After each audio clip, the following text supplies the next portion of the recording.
The day had finally come. The alien army, the Phyrexians, arrived on the planet Xera. They were a powerful species, feared across the galaxy. Their mission was clear: take control of Xera and add it to their ever-growing empire. Their fleet of warships hovered over the ruined planet, casting long shadows over the land below. The Phyrexians had heard stories about Xera. It was a planet that had suffered wars for years, and the once strong civilizations there had fallen apart. To the Phyrexians, this meant the planet was weak. It was easy pickings. Their leader, Commander Zovak, stood on the bridge of the ship, looking down at the desolate land below. He smiled, his sharp teeth glowing in the dark. "This will be an easy conquest," he said to his officers. "Send the soldiers down. We'll take control of this planet in no time." The Phyrexians began their attack. Hundreds of alien soldiers, each covered in advanced armor and carrying powerful weapons, dropped from the sky. They landed on the cracked ground, ready to sweep through the planet. But as they moved deeper into the ruined city, something strange happened. In the middle of the city, standing alone among the rubble, was a single soldier. His clothes were torn, and his armor looked old and worn. He wasn't anything special, at least that's what the Phyrexians thought. His helmet was damaged, revealing part of his face. He had a scar over his left eyebrow, and a serious look in his eyes. The Phyrexians, seeing how alone he was, didn't think much of him. "Just one soldier." Commander Zovak chuckled. "This will be easy. Send the scouts to handle him." A small group of Phyrexian scouts moved toward the lone soldier. They laughed as they walked, thinking that this would be a quick fight. They didn't even see the soldier as a real threat. He was just another survivor of the planet, doing what he could to stay alive. The soldier, however, stood perfectly still. His eyes never left the approaching scouts. He knew the aliens were dangerous, but he had a feeling they didn't know who they were dealing with. He reached down and pulled out his rifle from the ground beside him. It wasn't high-tech like the Phyrexians' weapons, but he knew how to use it well. The first Phyrexian scout approached, thinking he could easily overpower the human. But as the scout raised his weapon, the soldier moved fast, faster than any of them expected. In one smooth motion, he fired his rifle. The shot hit the scout right in the chest, and the Phyrexian dropped to the ground without making a sound. The other scouts froze in shock. They couldn't believe what they had just seen. A human, with an old, simple weapon, had taken down one of their own. But the soldier wasn't finished. He ducked behind a pile of rubble, reloading his weapon with quick, precise movements. The Phyrexians recovered quickly and charged forward, confident they would take him down. They thought he was just another survivor, weak and untrained. They didn't realize they had underestimated the human in front of them. The soldier popped up from behind the rubble, firing again. His rifle cracked loudly, and another Phyrexian scout fell. This time, the aliens started to panic. They had expected to crush this soldier in seconds, but now they were realizing this human wasn't as helpless as he looked. Commander Zovak, watching from his ship above, couldn't believe it. "How is this possible?" he muttered. "A human soldier, fighting like he's an experienced warrior. We must deal with this quickly." He ordered his forces to move in, bringing in even more Phyrexians to surround the human. The soldier could hear the sound of footsteps getting louder. They were coming for him from all sides. He wasn't afraid. He had fought before, and he knew how to survive. The soldier took a deep breath and got ready. He wasn't just fighting for himself. He was fighting for his planet. He knew the Phyrexians wouldn't stop until they had control of everything, and he wouldn't let them win. But there was something else he knew that the Phyrexians didn't. They were about to make the biggest mistake of their lives. They had no idea that this human was not just any soldier. This soldier was part of a species that had survived countless dangers. Humans were tougher than the galaxy had ever realized. The soldier stood tall, aiming his weapon at the advancing Phyrexians. He didn't know if he would win, but he was going to make them pay for underestimating him. The battle had just begun, and he was ready to show them what humans were capable of. The Vrexian soldiers quickly surrounded the lone human, their powerful weapons aimed at him from every direction. The air was thick with tension. The human soldier stood in the middle of the battlefield, his hand steady on his rifle. He could hear the footsteps of the aliens closing in, but he didn't flinch. He had faced danger before, but something told him these creatures were different, stronger, faster, and more dangerous than anything he had fought in the past. But the aliens didn't know that. To them, he was just another soldier, a weak human standing in their way. They were the Vrexians, a mighty and advanced species, feared across the galaxy. They had destroyed countless planets and defeated the strongest armies. This planet, Sira, was no different. They had no reason to believe this human would be any different either. "Stay calm," one of the Vrexians whispered to the others. "We'll finish this quickly. He's just a human. He can't be any stronger than the rest." The Vrexians had faced humans before, but always in small numbers, always in weak, scattered groups. None of them had ever posed a real threat. They had watched entire fleets of ships get destroyed by their advanced technology, and they had never seen a human fight back like this. But they were confident. After all, how could a single human, with nothing more than an old rifle, possibly stand against them? The first Vrexian soldier took a step forward, aiming his energy weapon at the human.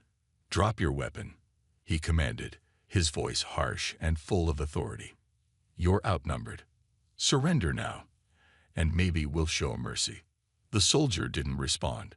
He simply raised his rifle, taking aim at the closest alien. The Vrexians were still underestimating him. They thought this would be just another easy fight, but they didn't know that he wasn't alone. The human soldier's fingers tightened around the trigger. He fired, and the first Vrexian soldier fell to the ground with a loud thud. The aliens gasped. They hadn't expected that. They looked at each other, surprised and confused.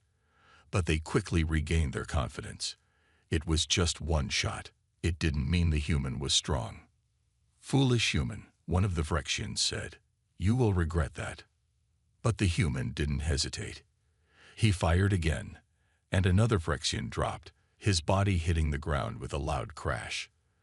This time, the aliens couldn't hide their shock. The Vrexian soldiers had advanced weapons, shields, and armor, but this human soldier was knocking them down one by one. The remaining Vrexians stepped back, surprised by how easily the human moved.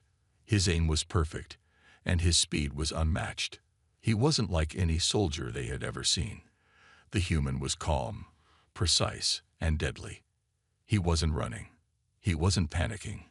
He was focused on one thing: surviving and fighting back. They could feel it now. The tide of the battle was starting to shift. The Vrexians had thought they were in control, but now they were starting to doubt themselves.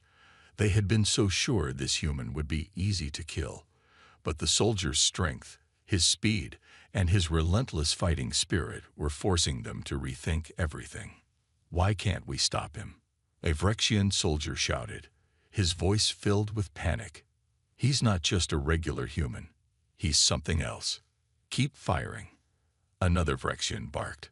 "We can't let him win." But it was too late. The soldier was already moving, faster than they could react. He was dodging their attacks, his rifle never missing a shot. The remaining Vrexian soldiers were starting to retreat, realizing they were up against more than they could handle.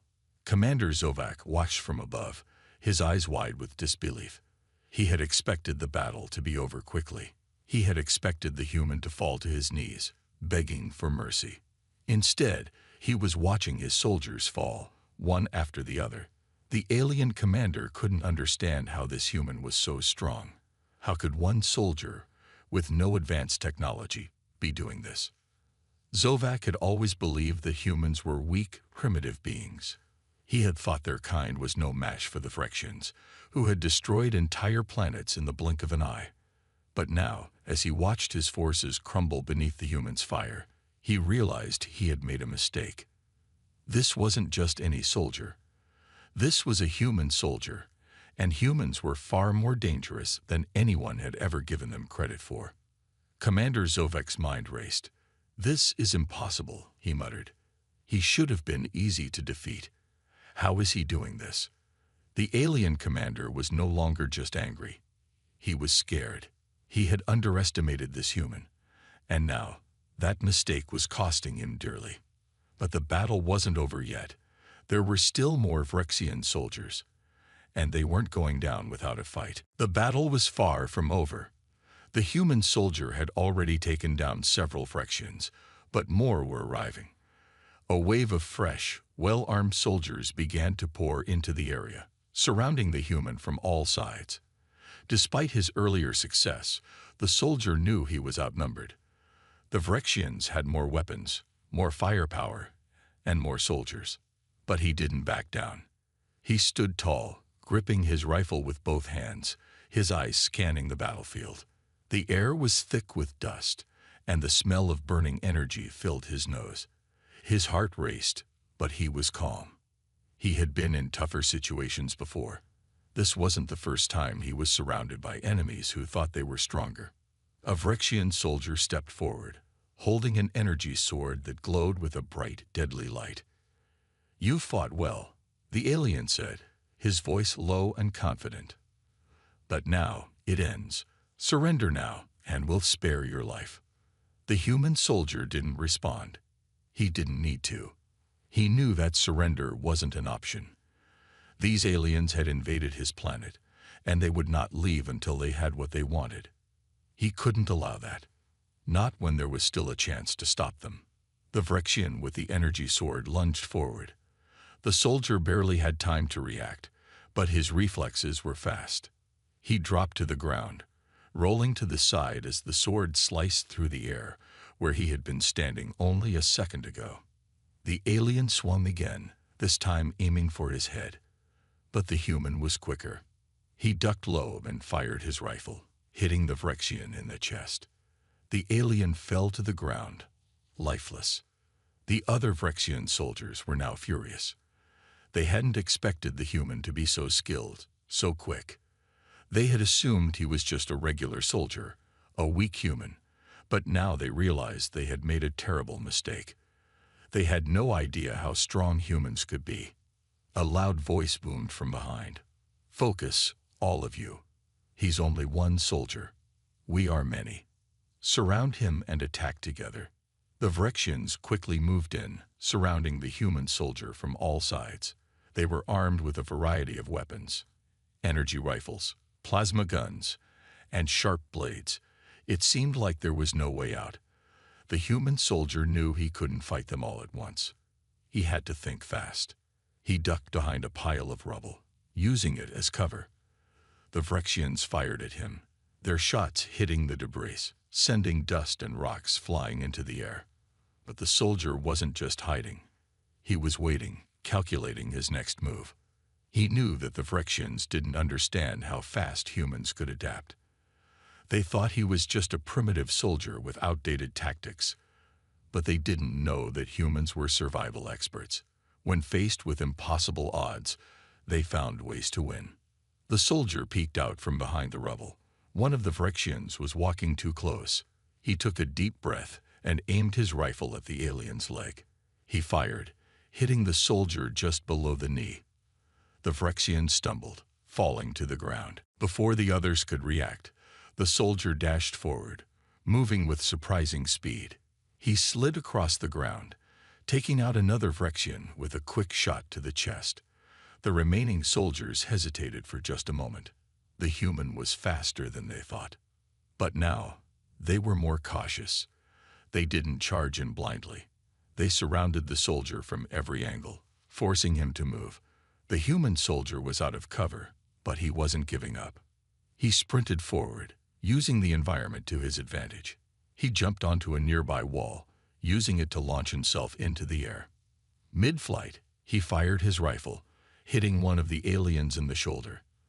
The Vrexian screamed, but the soldier didn't stop. He landed on the ground, rolling to his feet, and quickly took cover behind another pile of rubble. The Vrexians were now visibly frustrated. They couldn't keep up with the human. No matter how hard they tried, they couldn't hit him. He was too fast, too unpredictable. One by one, they fell, until only a handful remained. Commander Zovac watched from above, his face twisted in anger and disbelief. His soldiers, who had once been unbeatable, were being defeated by a single human soldier. He couldn't understand it. How was this possible? Humans were supposed to be weak, primitive creatures. Yet here was one of them, taking down his best soldiers with ease. "Enough," Zovac shouted. "Send in the heavy artillery." Moments later, massive, armored Phyrexian soldiers began to march forward. These soldiers were much larger and more powerful, wearing thick armor and carrying heavy plasma cannons. They were designed for combat in extreme conditions, and they were more than a match for most enemies. But even they had no idea what they were in for. The human soldier gripped his rifle tighter. The fight was about to get harder, but he was ready. He had faced stronger enemies, and he had survived. This would be no different. The battle raged on. The human soldier was now fighting with everything he had, using his skills and the environment to outmaneuver the aliens. He couldn't afford to stop. Not now. The future of his planet depended on him. The human soldier stood, breathing heavily, his rifle aimed at the Phyrexians. His body was bruised, his clothes torn, but he didn't show weakness. He had already defeated a dozen of these alien soldiers, but he knew this wasn't over. The worst was yet to come. The heavy artillery Phyrexians were getting closer. These soldiers were huge, nearly twice the size of the regular Phyrexians. They wore thick armor, and each one carried a massive plasma cannon capable of destroying whole buildings with one shot. Their steps shook the ground, and their weapons hummed with deadly energy. The human soldier didn't hesitate. He fired another shot, hitting one of the smaller Phyrexians in the chest. The alien stumbled and collapsed, but he wasn't celebrating. He had just taken down one enemy, but the heavy artillery soldiers were still coming. The first of the huge Phyrexians raised its plasma cannon, pointing it directly at the human. The soldier's heart skipped a beat. The power of that cannon could wipe him out in an instant, but there was no time to run. He had to act fast. The Phyrexian pulled the trigger, and a burst of green energy shot from the cannon. The blast was so strong it lit up the sky, leaving a trail of smoke in its wake. The human soldier dove to the side, barely escaping the blast as it crashed into the ground where he had just been standing. The explosion sent rocks and debris flying in all directions. The soldier quickly got back to his feet. His mind raced. He couldn't keep dodging these attacks forever. He had to find a way to fight back. The Phyrexians were getting closer, and their cannons were getting more accurate. He sprinted across the battlefield, using the scattered rubble for cover. He fired shots as he ran, hitting a few Phyrexians, but it was clear that the heavy artillery soldiers were far stronger than the rest. His bullets barely made a dent in their armor. The human soldier stopped behind a large rock, taking a moment to catch his breath. His muscles were burning from the constant movement. His vision was blurry, but he focused, steadying his breathing. He had to keep going. The fate of his planet depended on it. From behind the rock, he could see the huge Phyrexian soldier charging towards him. The soldier fired again, but this time, the shot ricocheted off the Phyrexian's thick armor. The alien roared in anger, swinging the plasma cannon with deadly precision. The human ducked and rolled to the side just in time, but the cannon's blast destroyed the rock he had been hiding behind. Now he was fully exposed. The human soldier quickly looked around, searching for anything he could use. There had to be something. Then he saw it, a Phyrexian energy blade, dropped by one of the smaller soldiers he had taken down earlier. It was still glowing with power. If he could get to it, he might have a chance. With no time to waste, the soldier sprinted toward the blade, his legs pumping with all the strength he had left. But the giant Phyrexian was already aiming its cannon again. The human knew he wouldn't make it in time, but he didn't stop. At the last second, just as the Phyrexian fired, the soldier dove forward, grabbing the energy blade and rolling to the ground. The plasma shot hit the ground just inches from him, sending dirt and sparks flying. He scrambled to his feet, now holding the Vrexian energy blade. It felt strange in his hands, but it was powerful. The blade crackled with energy, and the soldier felt a surge of confidence. The giant Vrexian charged at him, swinging the plasma cannon like a club. But the soldier was ready. He ducked under the cannon's swing and brought the energy blade down with all his might.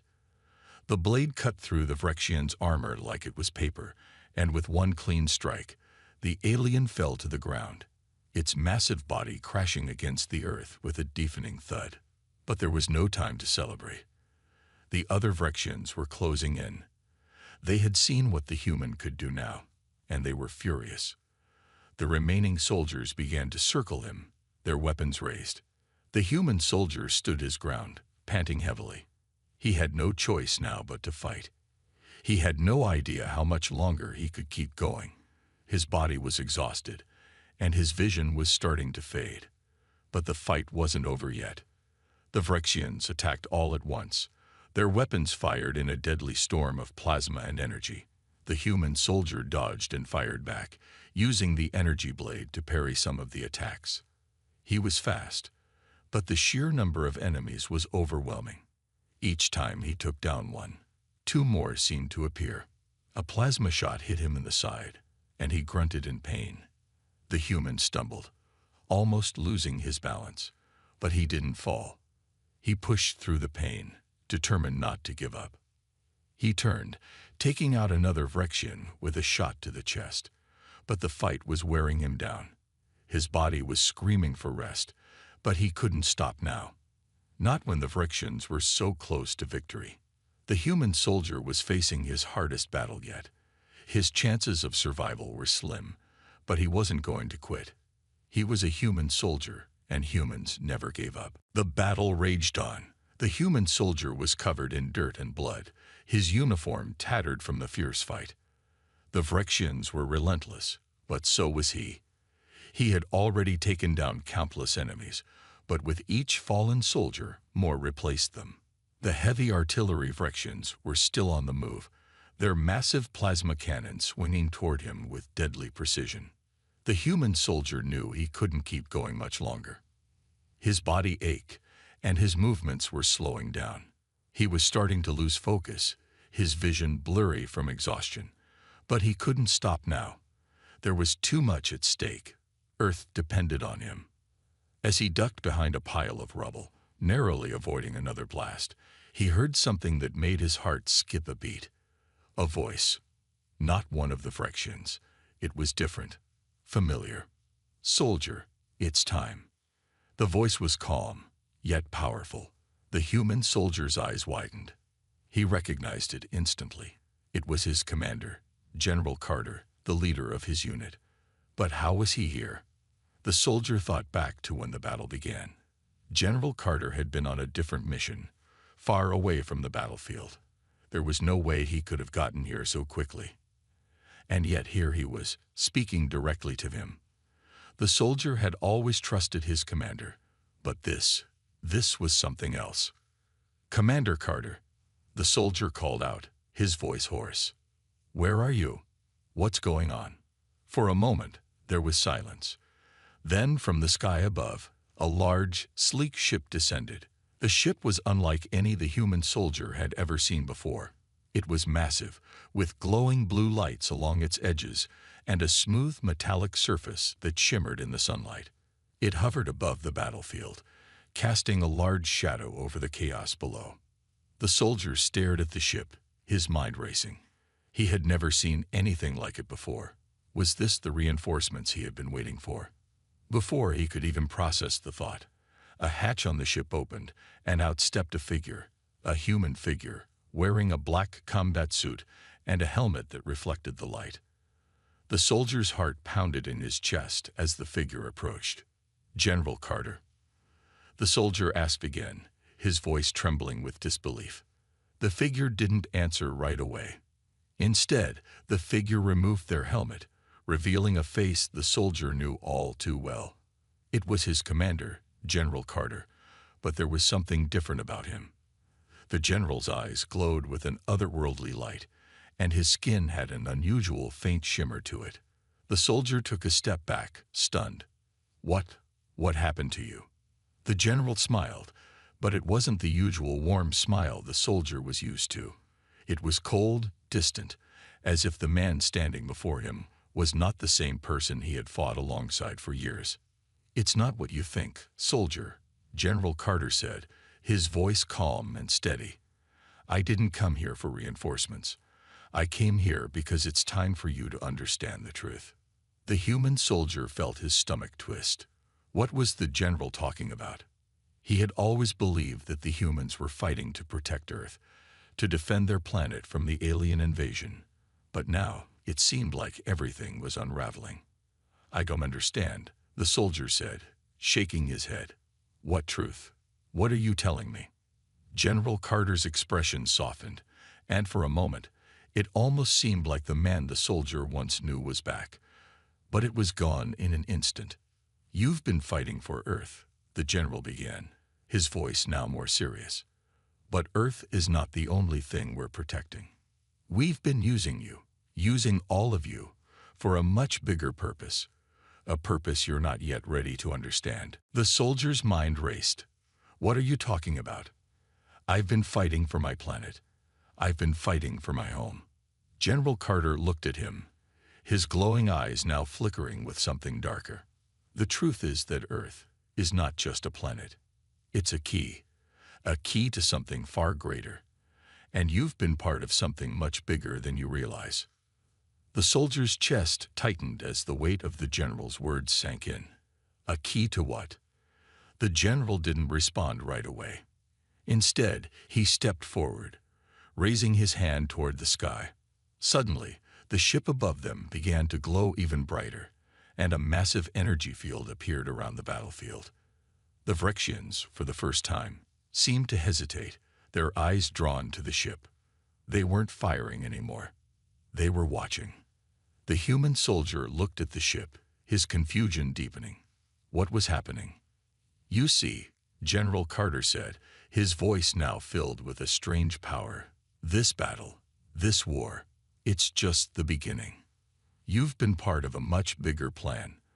Earth has always been more than just a planet. It's the birthplace of an ancient power. And now, it's time to unlock it." The soldier couldn't believe what he was hearing.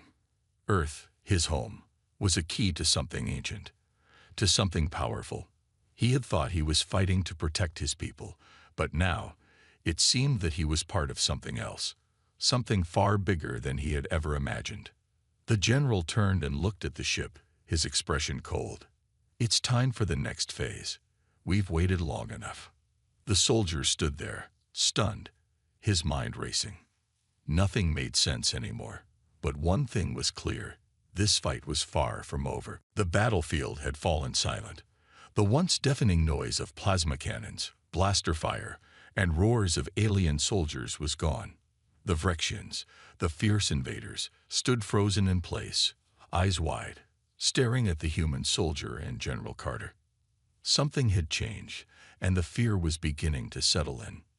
The Vrexian soldiers, once so confident, now looked unsure. Their massive bodies shook slightly as they glanced at each other, unsure of what was happening. Their weapons were still raised, but they hesitated to fire. It was as if they were waiting for something. The human soldier stood beside General Carter, his body still aching from the fight. The shock of learning the truth about Earth and its hidden power was still fresh in his mind, but now he had to focus. He looked at the Vrexians, trying to understand what had caused this sudden shift. General Carter was calm, almost too calm. His eyes glowed faintly, and there was a strange confidence in the way he stood. The human soldier couldn't help but wonder how much of what was happening was part of the general's plan. But there was no time to question it now. The aliens were no longer acting like the unstoppable force they once were. The tension in the air was thick. The Vrexians seemed to sense it too. They slowly lowered their weapons, their movements stiff, as if they were trying to make sense of what had just happened. They had been confident in their victory before, but now they were uncertain. One of the Phyrexian commanders, towering over the others, stepped forward. His armor gleamed under the light, but his face was filled with unease. He looked at General Carter with a mixture of fear and confusion. This cannot be," the Phyrexian commander growled. You are human. How can you have such power?" The human soldier could feel the weight of the question. How indeed? Just moments ago, he had been fighting for his life, fighting to protect his home. But now he was standing with someone who seemed to hold the fate of this battle in his hands. General Carter didn't answer right away. Instead, he raised his hand, and the ship above them began to glow even brighter. A powerful wave of energy radiated out from the ship, and the ground beneath them trembled. The Phyrexians staggered, struggling to stay on their feet. "This is no ordinary human." General Carter finally spoke, his voice calm and powerful. "Earth is not what you thought it was. It is the birthplace of an ancient force, a force you cannot comprehend. And now it is waking." The Phyrexian commander took another step back, his eyes narrowing. He was clearly trying to process the information, but fear was creeping into his voice. You cannot be serious," the commander said, his voice trembling. "We have fought countless species, conquered worlds, destroyed civilizations, and now you tell us that a primitive race like humans are the key to something greater." General Carter's gaze hardened.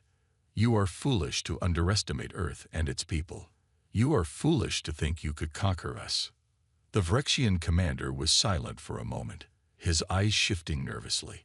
He had been confident in his victory, certain that the Phyrexians would crush Earth's defenses. But now, with the human soldier and General Carter standing before him, the tables were turning. He didn't know what was happening, but he knew that it was something he didn't understand. As General Carter spoke, the human soldier could feel a strange energy building in the air. It wasn't coming from the ship above them. It was coming from the ground itself. The energy that had been hidden in Earth for centuries was stirring, awakening, and the Phyrexians could feel it too. The soldiers began to shift uneasily, some of them stepping back. Their weapons were still raised, but their hands were shaking.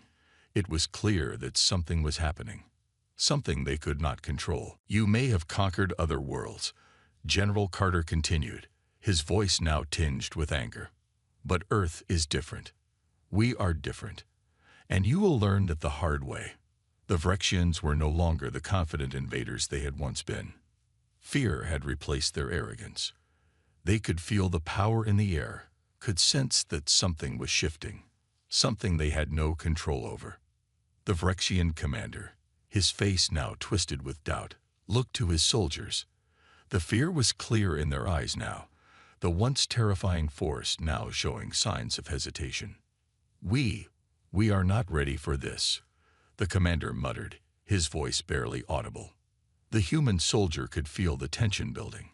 He knew that the next moments would be crucial. The Phyrexians had tasted fear, something they had never experienced before, and it was spreading like wildfire. With a sudden motion, General Carter raised his hand again, and the ground trembled even more violently. The air crackled with energy, and the Phyrexians' weapons suddenly malfunctioned, their plasma cannons sparking and sputtering in their hands. The fear that had once been hidden behind their tough armor was now fully visible. The Phyrexians weren't just confused, they were afraid. And it was a fear that made them hesitate, a fear that gave the human soldier and General Carter the advantage. For the first time, the Phyrexians realized that they might not be as invincible as they had once believed. Earth wasn't just a planet to conquer, it was a force to be reckoned with. The aliens had made a grave mistake, and now they would have to face the consequences. The battlefield was still, the tension thick in the air.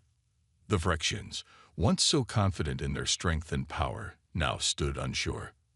Fear had spread among them like wildfire. The earth trembled beneath their feet, and the energy from the human forces filled the air. They could feel the weight of the power around them, something they had never faced before. General Carter stood tall, his expression calm but determined. The human soldier beside him was ready, knowing what was coming next. The Vrexians were about to learn a lesson they would never forget. The Vrexian commander tried to rally his troops, his voice shaking but still commanding. "Regain your composure," he shouted, his words barely heard over the growing hum of power around them. "We have faced worse. We have conquered stronger enemies. Do not let these humans fool you." But the soldiers around him were not so sure anymore. They could feel the shift in the air, the energy crackling with a power they didn't understand. Their weapons were still malfunctioning, sparks flying from their cannons. They had never experienced anything like this, and it was starting to show. One of the Vrexian soldiers, his hands trembling, glanced at his commander. "We should retreat," he whispered. "This is not what we expected." The commander shot him a furious look. "Coward," he spat. "Do not speak of retreat. We are Vrexians. We conquer." But his words lacked the strength they once had. The doubt was spreading among them, and the once feared invaders were now questioning their ability to win.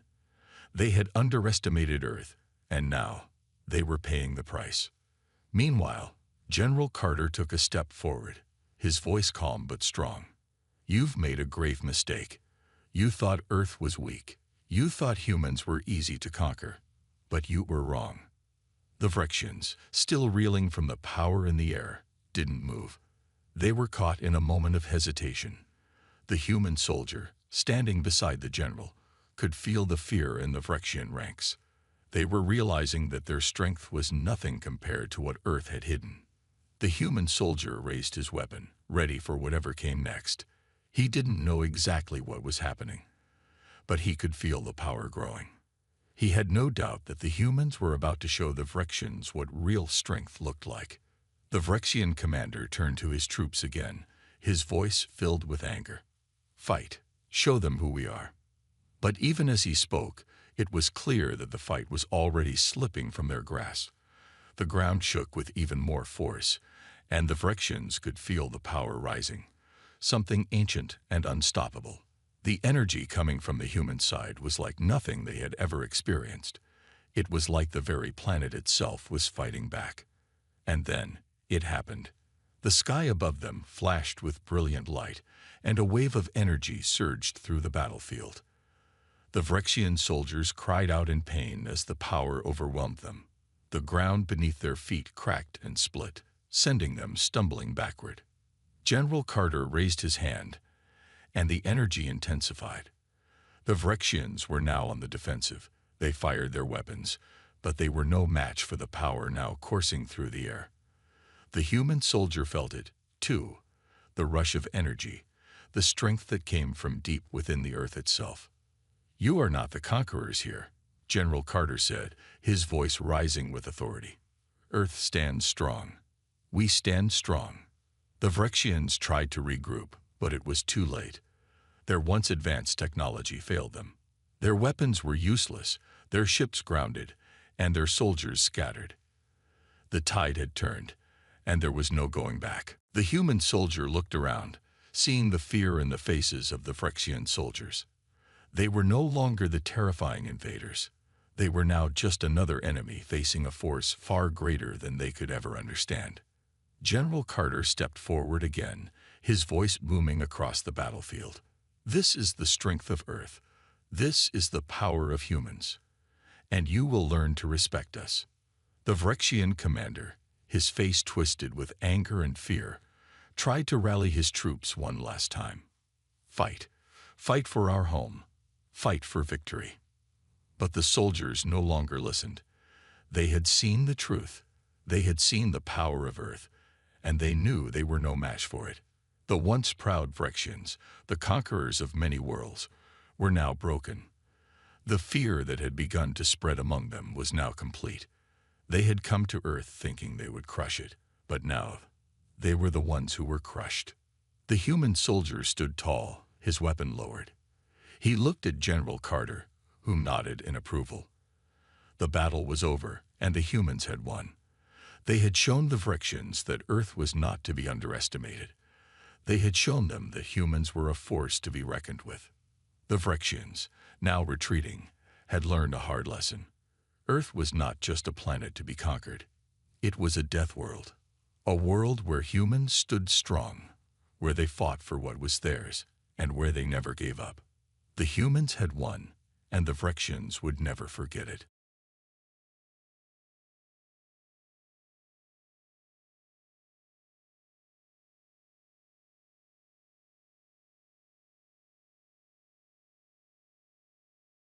The Starship Galactic Explorer hovered in orbit around a small blue-green planet known as Earth. Inside the ship, a group of alien students from the Galactic Academy prepared for their first field trip to a death world. They were excited but nervous.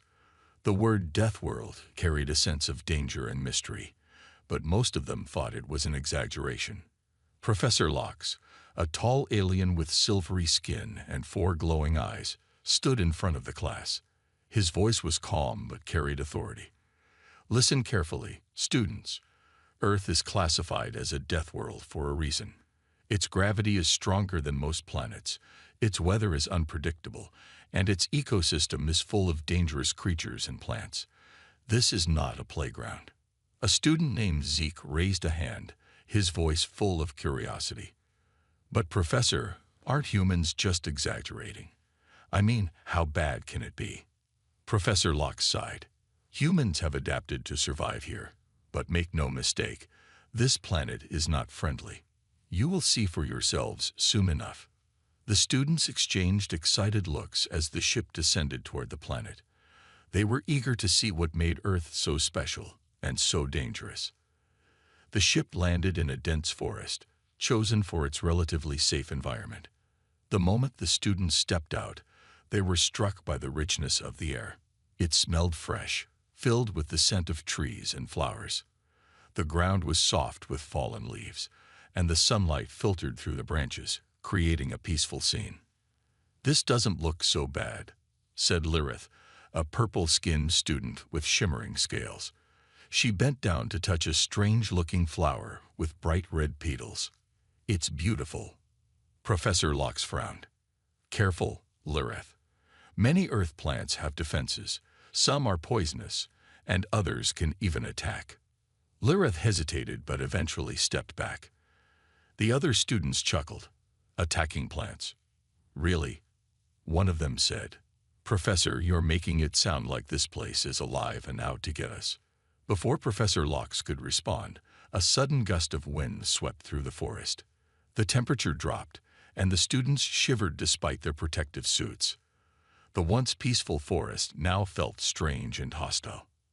As the group moved deeper into the forest, they began to notice how alive Earth really was. Birds chirped loudly, insects buzzed in swarms, and rustling sounds came from the bushes. Every step seemed to bring something new and unfamiliar. Zeke spotted a stream and walked toward it. The water was crystal clear, and colorful fish darted back and forth. He leaned down to touch the water, but just as his hand got close, something splashed. A small creature with sharp teeth leaped out, snapping at the air before falling back into the stream. Zeke yelped and jumped back. "What was that?" he shouted. Professor Lox approached calmly. "That, Zeke, is a predator. Even the smallest creatures on Earth can be dangerous." The students began to feel uneasy.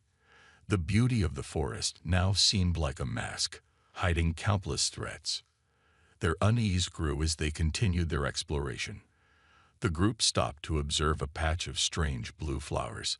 They looked harmless at first, but as the students got closer, the flowers suddenly released a cloud of fine dust into the air. One student, Krell, coughed and stumbled back. "What is this?" Krell gasped, his scales turning pale.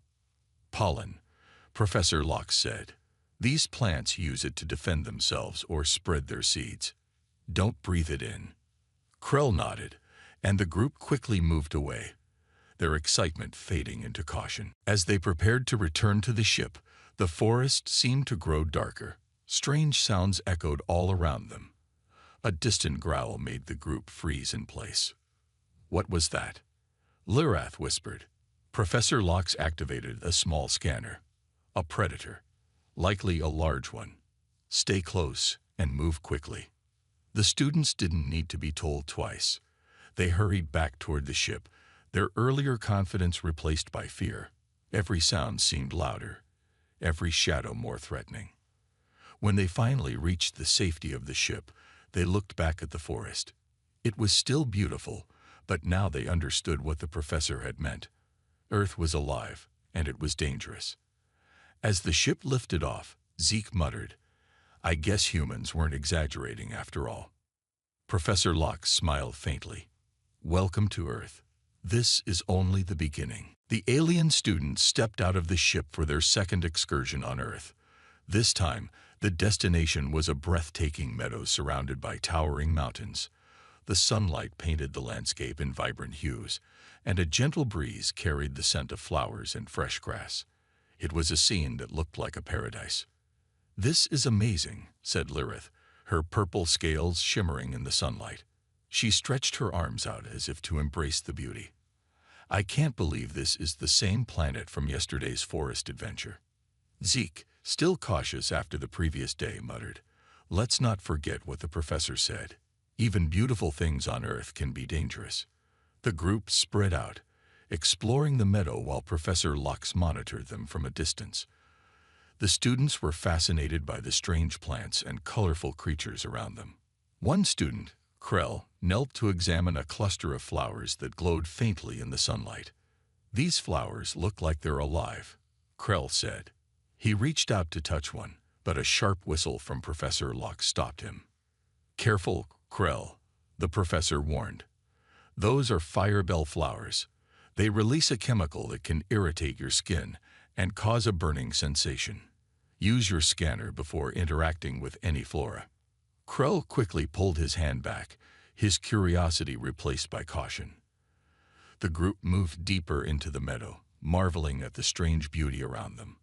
A flock of birds with metallic feathers flew overhead, their calls echoing like music.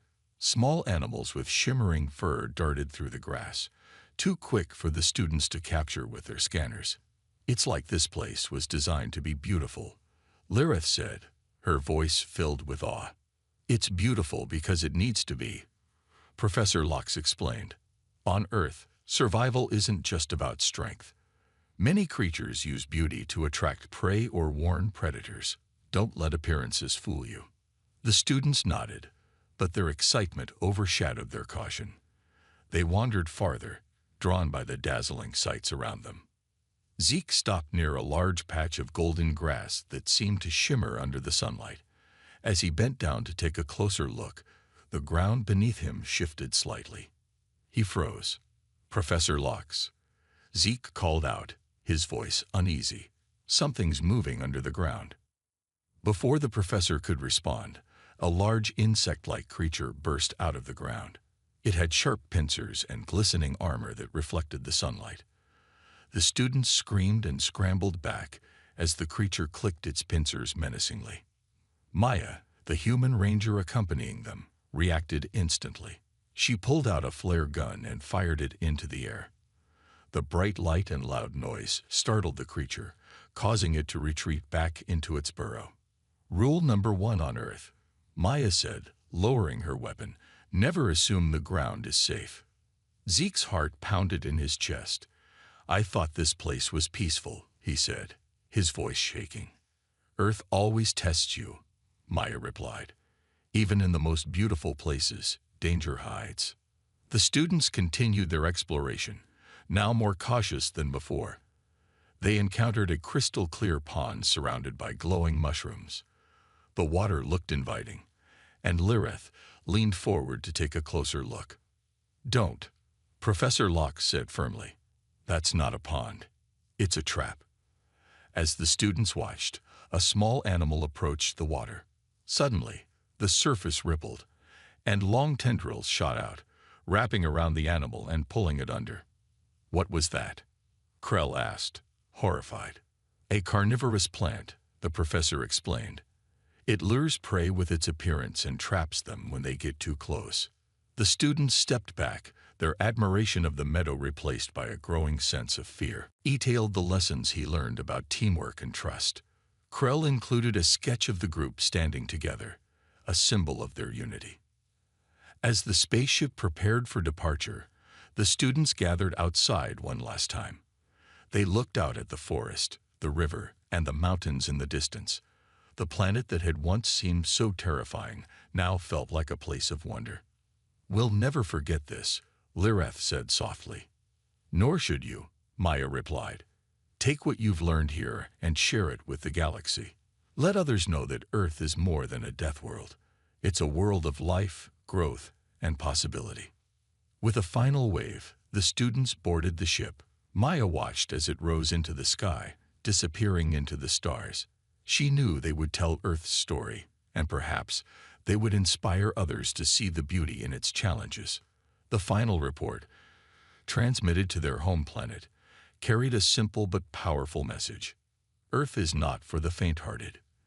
It is a world that demands respect, courage, and resilience. Yet, it is these very demands that make it extraordinary. Humans are a testament to what can be achieved when life meets adversity.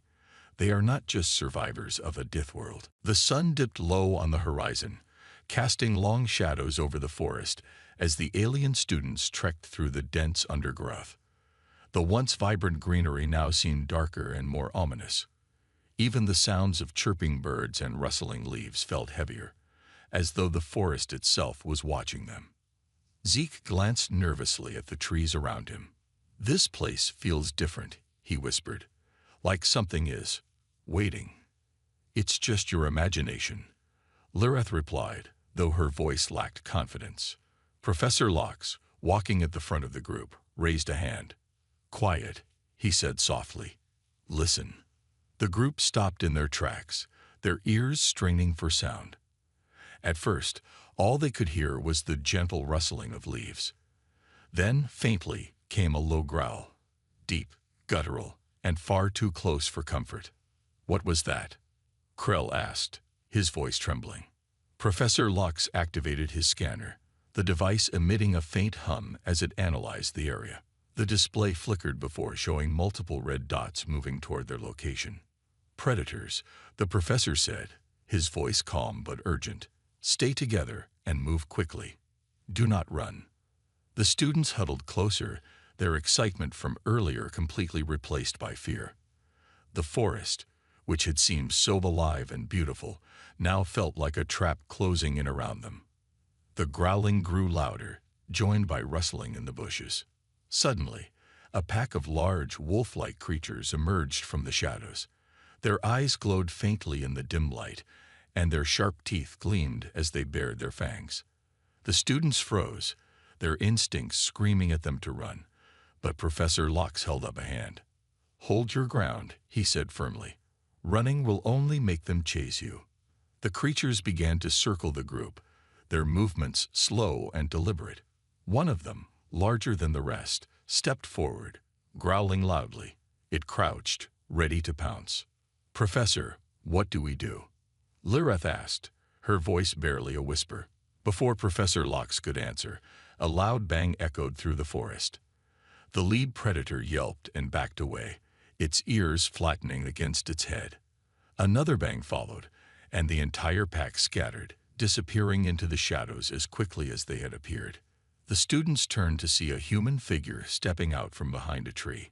She was tall and muscular, wearing rugged clothing and carrying a long metallic weapon. Her face was calm, but her eyes were sharp, scanning the area for any remaining threats. "Everyone all right?" the human asked, her voice steady and confident.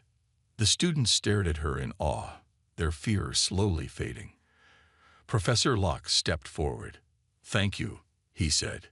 "Your timing was impeccable." "I'm Maya," the human said, lowering her weapon. "You must be the alien group I heard about. Welcome to Earth, or what's left of it after the wildlife has its way." The group followed Maya as she led them to a safer area, a small clearing with a makeshift campsite. She handed them water and some energy bars, which they accepted gratefully. "What were those creatures?" Zeke asked, still shaken. Wolves, Maya replied. Smart, social predators. They're not usually this bold, but a pack will take risks if they're desperate or see weakness. We would have been. Krell trailed off, not wanting to finish the thought. You would have been in trouble, Maya said bluntly. But you stayed calm, and that helped. Most species panic and make themselves easy targets. You've got better instincts than most. The students exchanged glances, a mix of relief and newfound respect for the human. Maya spent the next hour teaching the group basic survival skills. She showed them how to read the forest, identify signs of danger, and use tools to protect themselves. The students listened intently, absorbing every word. Why do humans live here? Lirath asked. This planet seems unforgiving. Maya smiled faintly. Because it's home. Earth is tough, but it made us tougher. Every challenge here teaches you how to survive, how to adapt. That's why we're still standing. Professor Locke nodded. Humans are a product of this environment. It's what makes them unique in the galaxy. Zeke looked at Maya with admiration. Thank you for saving us. We wouldn't have made it without you. Maya shrugged. You're welcome. But remember, Earth doesn't care if you're prepared or not. It'll test you either way. As the group prepared to leave the campsite, the forest seemed less threatening. The students felt a new sense of respect for Earth and its inhabitants. They had seen its beauty, faced its dangers, and learned from a human who embodied the planet's resilience. As they boarded their ship, Zeke looked back at the forest one last time. Earth isn't just a death world, he said. It's a teacher, and humans are its best students. The alien students woke early the next morning, the chill of the forest air clinging to their skin. Their experiences so far had taught them that Earth's beauty came with hidden dangers, and now they faced their biggest challenge yet. Maya stood before them, her arms crossed, and her expression serious. Today, you'll put everything you've learned to the test. This is your survival challenge, she said. The students exchanged nervous glances. Lirath's purple scales shimmered faintly in the early light as she spoke. What exactly do we have to do? Maya gestured to the forest. You'll navigate through a marked path, find supplies, and solve problems along the way. The goal is to reach the rendezvous point by sunset. You'll face obstacles, but you'll have each other and your wits. No shortcuts, no help from me. Professor Locke, standing to the side, added, this exercise isn't just about survival. It's about understanding Earth and its lessons. Pay attention to everything around you. The challenge began, and the group moved cautiously into the dense forest. They had a basic map and a few tools, but no weapons. Zeke led the way, his scanner held tightly in his hands. This way, he said, pointing to a faint trail on the ground. The map says there should be a water source nearby. They followed the trail, their senses heightened by the sounds of the forest. Birds called out from the treetops, and the occasional rustle in the bushes made their hearts race. Despite the tension, they worked together, each student contributing their unique skills. Lirath, can you analyze those plants? Krell asked, pointing to a cluster of green leaves with bright red berries. Lirath scanned the plants with her device. Toxic, she said. Definitely not safe to eat. Good call, Zeke said. Let's keep moving. As they progressed, the group encountered their first major obstacle, a wide river blocking their path.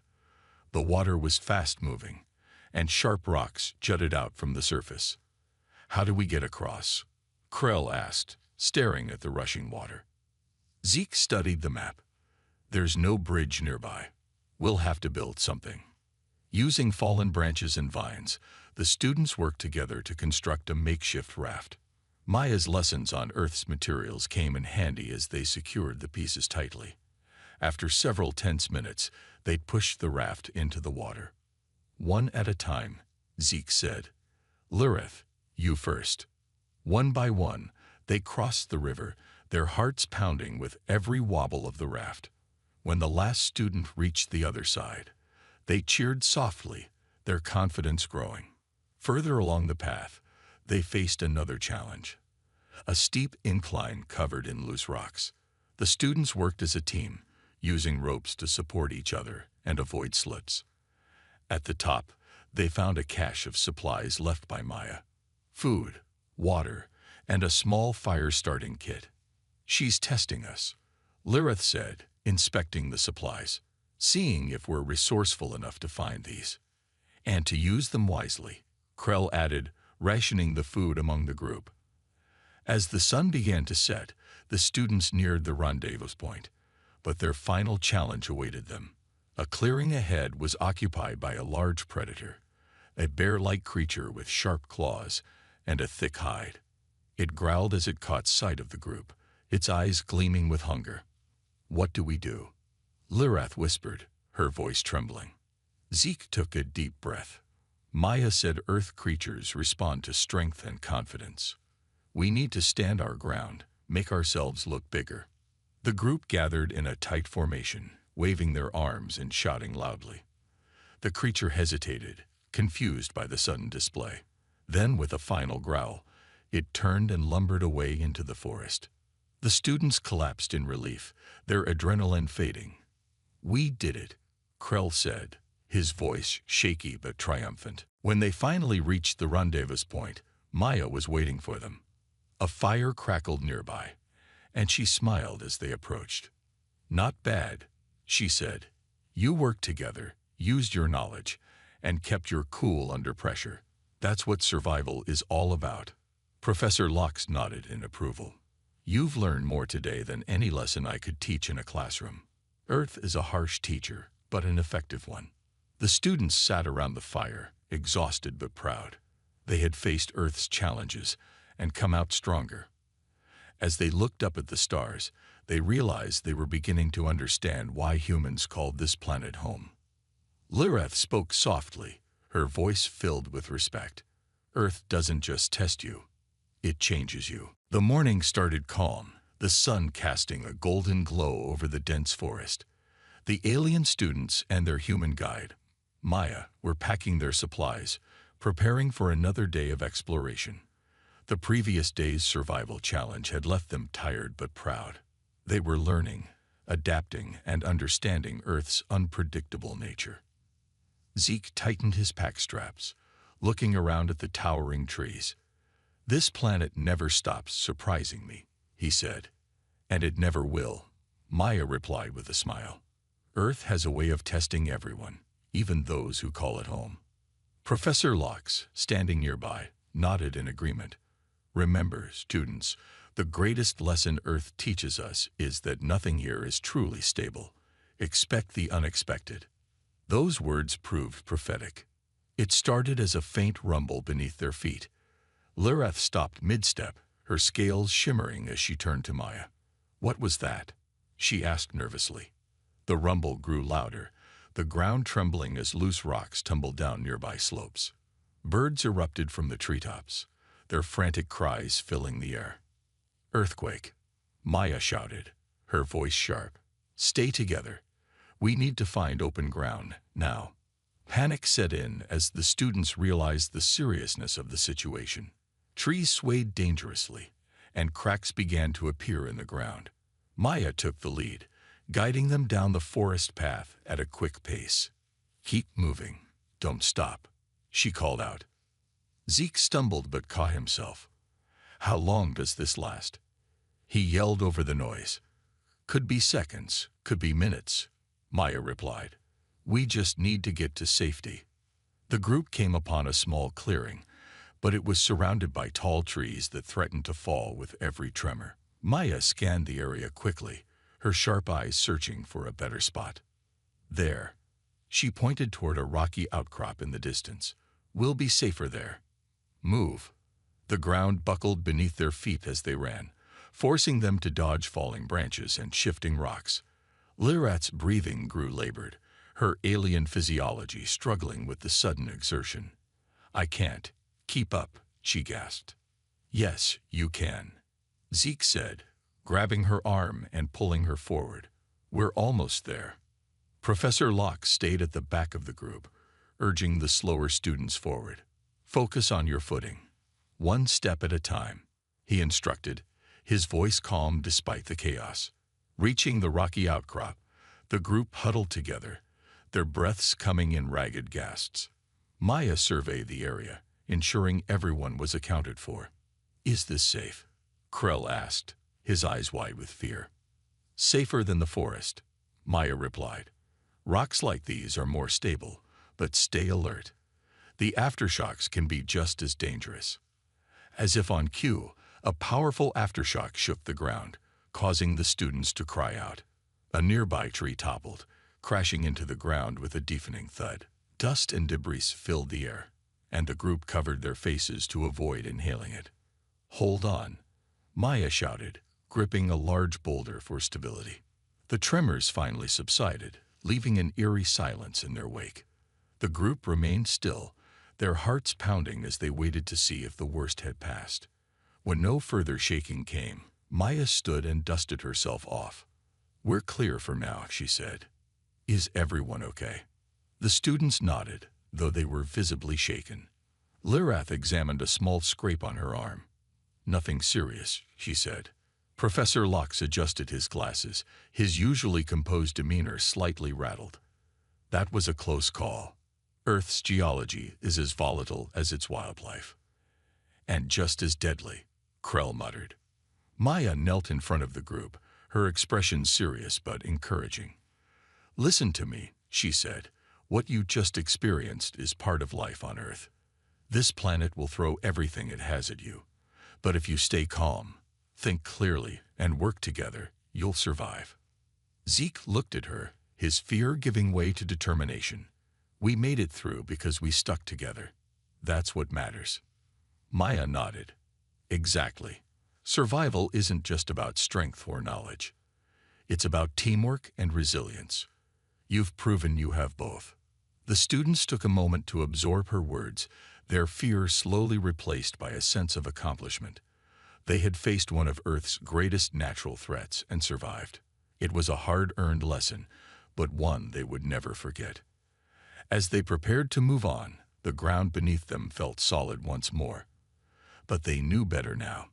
Earth was unpredictable, a world that demanded respect and vigilance. Zeke glanced back at the forest, the fallen trees a stark reminder of the earthquake's power. "Earth isn't just dangerous," he said quietly. "It's alive." Professor Locke placed a hand on his shoulder. "And that is what makes it extraordinary." With renewed determination, the group set off, their bond stronger than ever, and their respect for Earth deeper than they could have imagined. After surviving the earthquake, the alien students and their professors felt a mix of exhaustion and admiration. They had been pushed to their limits, but the challenges were not over yet. As they followed Maya back to their temporary camp, their minds were filled with questions about humans and their resilience. "How do humans survive on such an unpredictable planet?" Lirath asked, her voice filled with curiosity. Maya smiled as she led the way, her boots crunching against the uneven ground. "Humans don't just survive," she said. "We adapt. We learn from the dangers and find ways to live alongside them." Professor Locke, walking behind the group, added, "This adaptability is what sets humans apart from many other species. It's why they've thrived despite Earth's countless challenges." The students nodded thoughtfully, their admiration for humans growing. They had experienced Earth's dangers firsthand, and now they began to understand the unique qualities that allowed humans to call this dangerous planet home. That evening, as the group gathered around a campfire, Maya shared stories of humanity's history. She spoke of ancient humans who faced ice ages, volcanic eruptions, and wild predators. She described how they developed tools, built shelters, and formed communities to survive. "Humans are stronger together," she explained. "When we face challenges, we rely on each other. That's why teamwork is so important, even for survival." Zeke leaned forward, his scanner resting in his lap. "But aren't you afraid, knowing that Earth can strike at any time?" Maya's expression softened. "Fear is natural, but it's also a teacher. It reminds us to stay alert and prepared. And when you overcome fear, you discover strength you didn't know you had. Lirith's purple scales shimmered in the firelight. That strength is what saved us today. Without your guidance, we would have been lost. You would have found a way, Maya replied confidently. You're smarter and braver than you think. Earth pushes everyone to grow, whether they're human or not. The next morning, the group set out on another exploration. They walked through a vast plain, the sky clear and blue above them. Maya pointed out landmarks and shared survival tips. But this time, the students asked fewer questions. They seemed lost in thought, reflecting on their experiences. Krell finally broke the silence. Maya, do humans ever stop learning? Maya laughed softly. Never. Earth keeps teaching us, no matter how much we think we know. The moment we stop learning is the moment we stop surviving. Professor Locke nodded in agreement. Humans are always evolving, both as individuals and as a species. It's a remarkable trait, and one we can all learn from. The students exchanged glances, their respect for humans deepening. They realized that humanity's strength wasn't just physical or intellectual. It was emotional too. The ability to face fear, adapt, and grow was something they had seen in Maya and felt within themselves during their time on Earth. As the group approached a riverbank, Maya stopped and turned to face them. Let me show you something, she said, gesturing to the flowing water. The students gathered around, curious. Maya picked up a small, smooth stone from the river and held it up. This stone didn't always look like this, she said. It was once rough and jagged, but over time, the river's currents smoothed it. That's what life on Earth does to us. It shapes us, sometimes in ways we don't expect. Zeke picked up a similar stone, turning it over in his hands. So, the challenges we face aren't just obstacles. They're part of what makes us who we are. Maya nodded. Exactly. Every danger, every hardship teaches us something.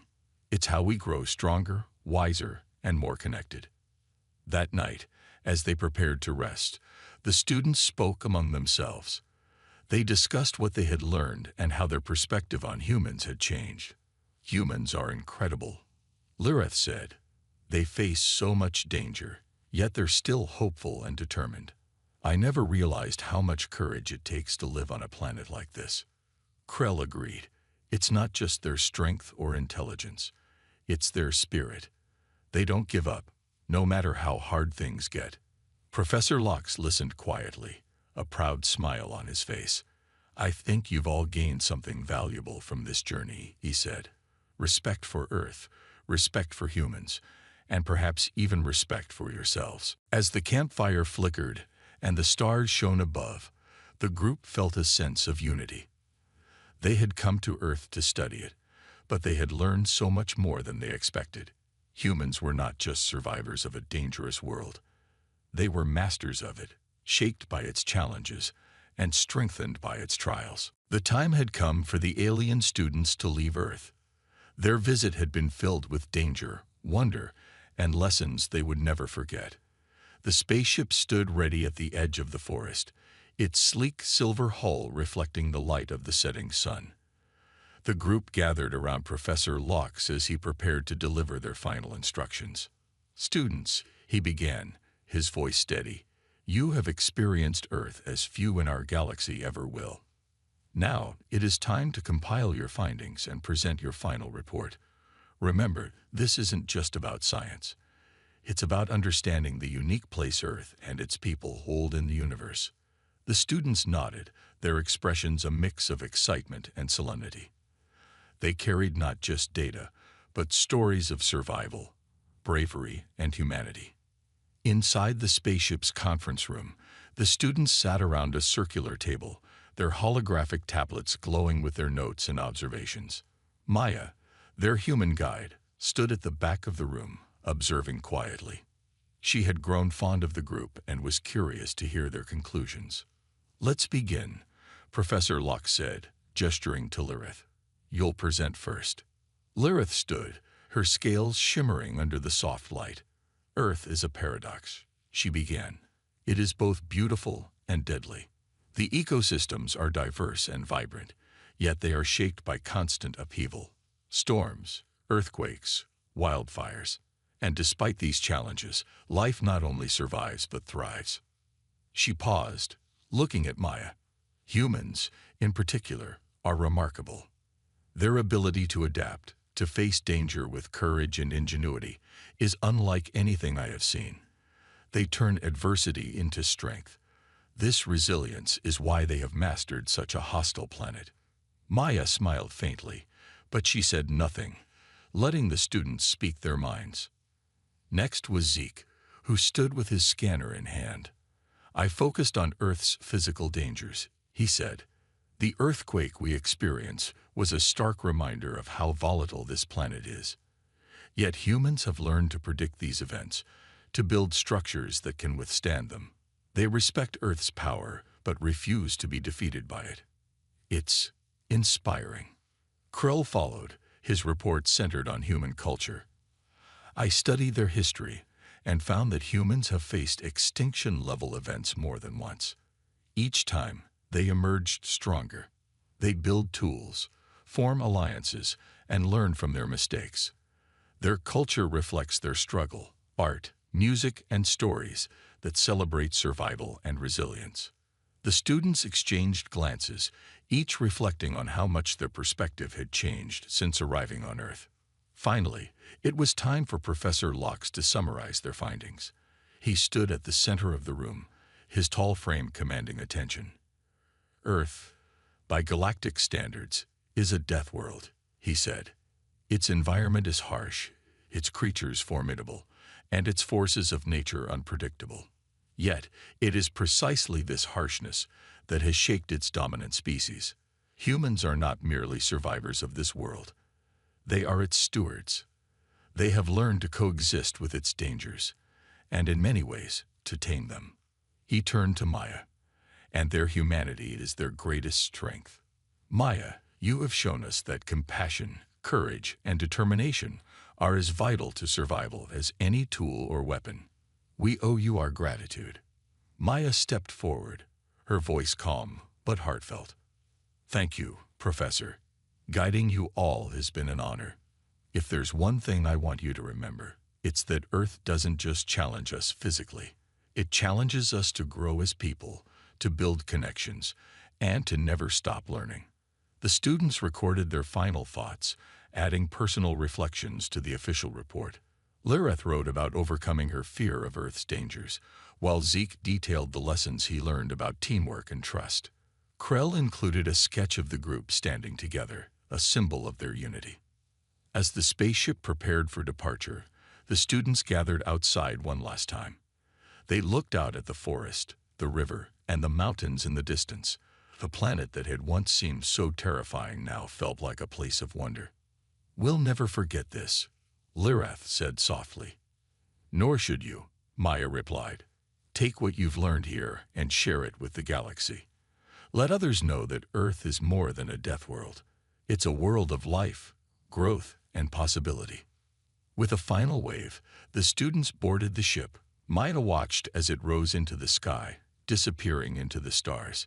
She knew they would tell Earth's story, and perhaps they would inspire others to see the beauty in its challenges. Finally, it was time for Professor Locke to summarize their findings. He stood at the center of the room, his tall frame commanding attention. Earth, by galactic standards, is a death world, he said. Its environment is harsh, its creatures formidable, and its forces of nature unpredictable. Yet, it is precisely this harshness that has shaped its dominant species. Humans are not merely survivors of this world. They are its stewards. They have learned to coexist with its dangers, and in many ways, to tame them. He turned to Maya, and their humanity is their greatest strength.